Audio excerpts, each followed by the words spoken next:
Previously, on travelling around the world in really inconvenient ways. I started my bike. Got extremely wet. Unloaded in the shower. Killed a small animal. This. And this. Got chased by clouds. Hey Frank, what's going on? I might get a copyright strike! And whatever that was. You're about to see why the hotel was a marvellous idea.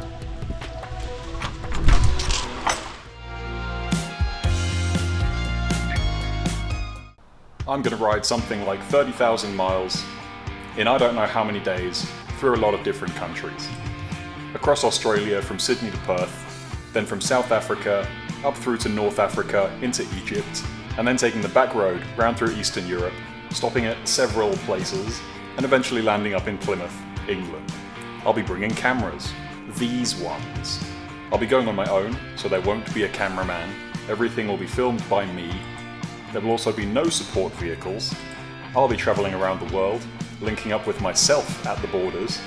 But really, the motorcycle will be on its own.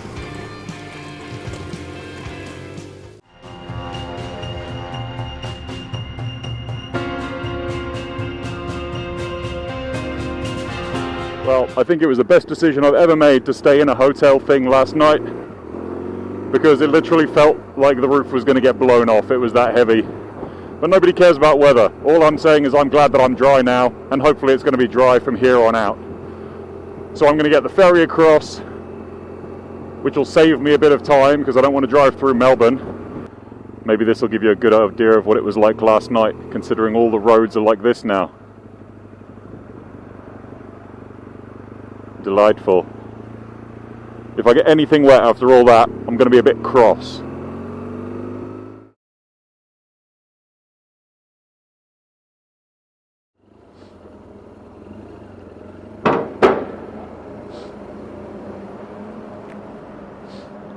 Okay.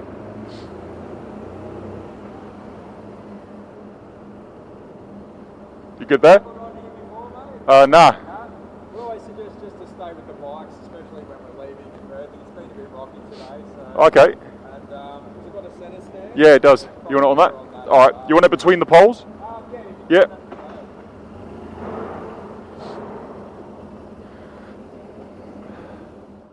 And at that, I was banished from the upper deck. So I have to stay here.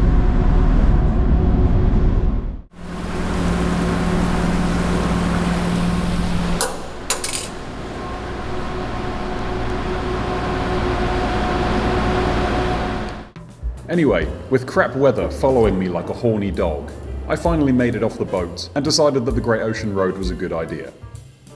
So I did that. Now, even though this is an extremely popular place to visit, if you're travelling west, it's literally the only thing between Melbourne and Adelaide. Which means that once you're done with it, you're going to be bored for a very long time.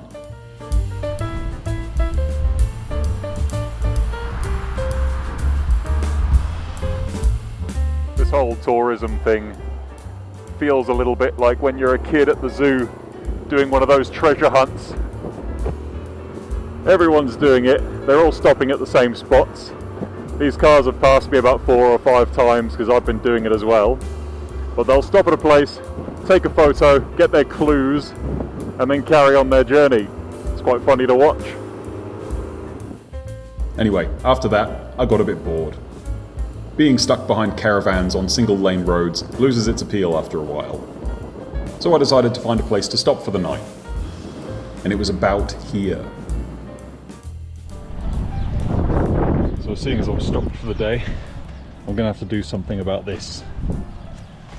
Because my panny is a bit bent and that isn't closing properly. But aside from that, the bike's going quite well.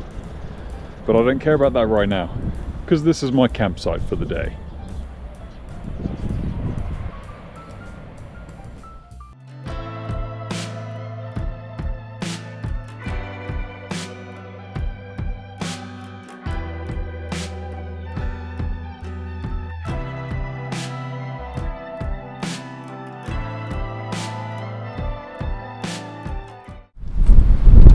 nobody. As I pack up my crap today, I'm going to be doing something that I'm objectively against. Being sociable. Now, quite a lot of people have emailed me about this trip and offering to help out, which I think is bloody fantastic. And today I just so happened to be passing by very close to where one of them is. So I figured I'd drop by and say hi, because they offered me food, which is always a good thing to do. This is getting a little bit rural. I think I'm pretty far west of Victoria right now. I've kind of avoided highways a little bit, mostly because I hate them. But the thing that gets you is not the distance travelled, it's the wind chill from all the wind blasting across the really flat ground. It wouldn't be so bad apart from that. And it's weird, when I stop it's really warm, but as soon as I reach an exposed bit of land, it's fucking freezing. And I've just noticed that lovely looking cloud. You had better not. One thing to point out is that the drive between Melbourne and Adelaide is not one of the most interesting things you're ever going to do in your life. The more rural it gets, the stranger the people look, and the more you have to worry about whether they've had children with their cousins or not. But fortunately, there are a few interesting things to see along the way. This is Camperdown. It's literally one street, completely straight, shops on both sides, and that's it. And everyone here looks a bit strange. See this guy. Yep, definitely a serial killer.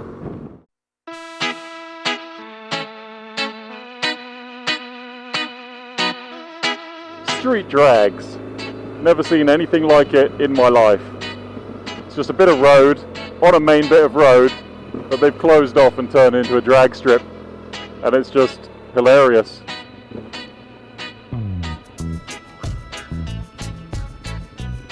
Traction control off. It would be rude not to.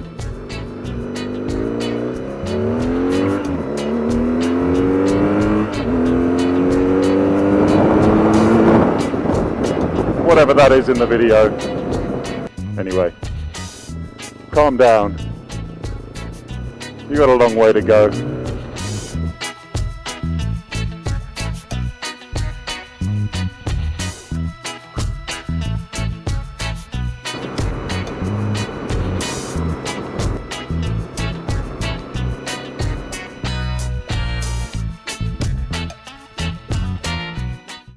Anyway, finally arrived. Hello. You must be David. Nice to finally meet you. I'm not the sort of person to show where someone lives on the internet, or do really awkward things like shove cameras in people's faces. But either way, it was nice to spend the night with some really well-travelled people who have been to some of the places that I intend to go to. So thank you, David. You and your wife are fantastic people, and the door's wide open if you end up in Sydney. Plus, you cook excellent sheep. Anyway, amongst other things, I was told of a fantastic campsite, which is about here. And seeing as there's pretty much nothing from Adelaide to this campsite, I decided to lump it 750 kilometers in a day. As far as cruising goes, this isn't so bad. I've got that mirror set for when I sit upright. That one set up for when I'm lying down like this. Got my Netflix going, because there's absolutely nothing to see or do around here, and it's going to be like that for the next 4 hours or so. I've got my cruise control, which is nothing more than a threaded bit of crap that stops my throttle from closing. And aside from that, I'm just a passenger. I can sit here quite happily doing nothing.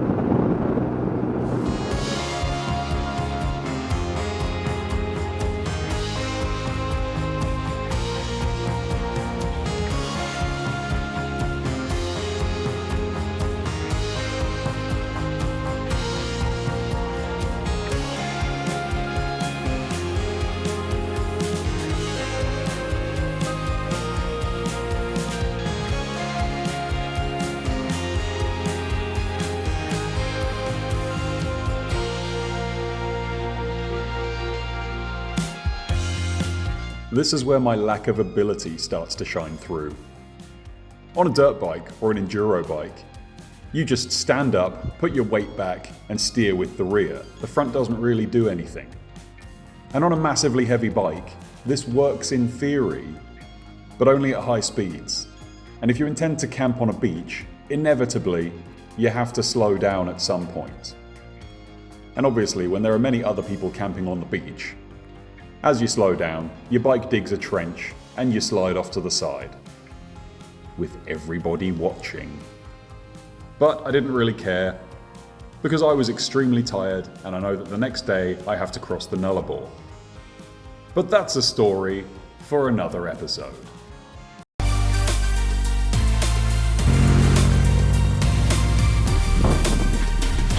A bath full of bees.